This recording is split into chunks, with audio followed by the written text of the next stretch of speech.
వికారాబాద్ జిల్లా పరిగి మండలం కాడ్లాపూర్ రాపూల్ గ్రామాల్లో ఇండస్ట్రియల్ కారిడార్ భూసేకరణ బాధితులు పోరాటానికి మద్దతుగా చేవేళ్ల ఎంపీ కొండా విశ్వేశ్వరరెడ్డి మద్దతు తెలిపారు.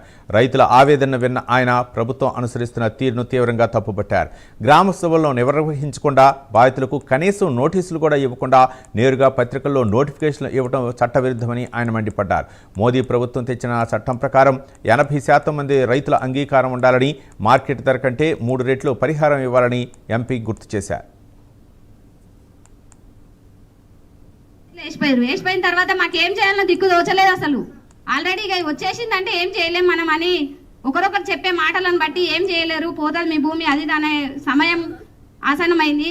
ఇక మాకు ఏం చేయాలనో దోచక ఏం చేయాలి, ఎట్లా చేయాలి అని చెప్పి ప్రతి ఒక్క నాయకులను కలిసి అడగడం జరిగింది. మా గ్రామస్తులందరూ కూడా ఎవరికి తెలిసిన నాయకులకు వాళ్ళకు కష్టపడుతున్నారు. పార్టీ పరంగా ఆలోచన చేయకుండా ప్రతి ఒక్కరు కూడా మా గ్రామ ప్రజలందరూ కూడా పార్టీలకు అతీతంగా పార్టీలకు అనుగుణంగా కాకుండా ప్రతి ఒక్క నాయకుని ఎవరికి తెలిసిన వాళ్ళని వాళ్ళు పోయి కలిసి అడిగేసి వచ్చింది ఇన్ఫర్మేషన్. ఎట్లా చేస్తే మా భూములు వస్తాయి, ఏం చేస్తే మా భూములు వస్తాయి అంటే పోయిన వాళ్ళకు కూడా అందరు పోయిన నాయకులు అందరికి కూడా వాళ్ళు మీరే అనుకోండి, మీ నాయకులే మమ్మల్ని నిస్సహాయపరచకుండా మీరు వచ్చి ఇక్కడికి మాకు వచ్చి ధైర్యం చెప్తున్నందుకు కూడా మీకు అందరికీ పాదాభివందనం చేస్తున్నాము. అయితే మేము ఒక్కటే కోరేది, ఇంతవరకు కూడా అభ్యంతరాలు ఇస్తున్నాం కానీ ఎవరేసిరు నోటిఫికేషన్, ఎవరు ఇచ్చిండ్రు, ఏం చేసిర్రు అనేది మాత్రం ఏం తెలుసలేదు. అసలు ఎక్కడి నుంచి వచ్చింది నోటిఫికేషన్? మీ భూములు 1100 ఎకరాలు 1200 దాదాపు ఎకరాలు మేము గుంజుకుంటాము ఏదో ఇండస్ట్రియల్ కారిడార్ కొరకు. అరే ఏమైనా అభివృద్ధి కొరకు చేస్తే భూమి కావాలంటే చట్టం ప్రకారంగా పోవాలి. చట్టం ఏంది? మొట్టమొదలు వాళ్ళ అభిప్రాయాలు తీసుకోవాలి, గ్రామ సభ పెట్టుకోవాలి.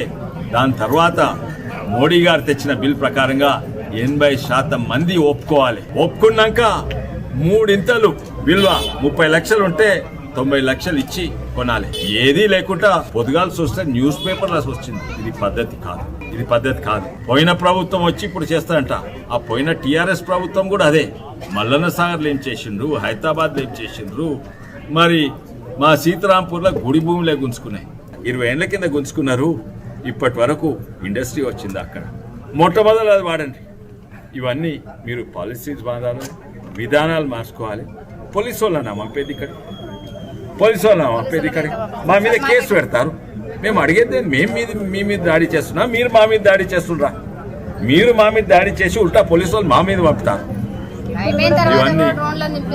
ఇవన్నీ కూడా పద్ధతి మార్చుకోండి.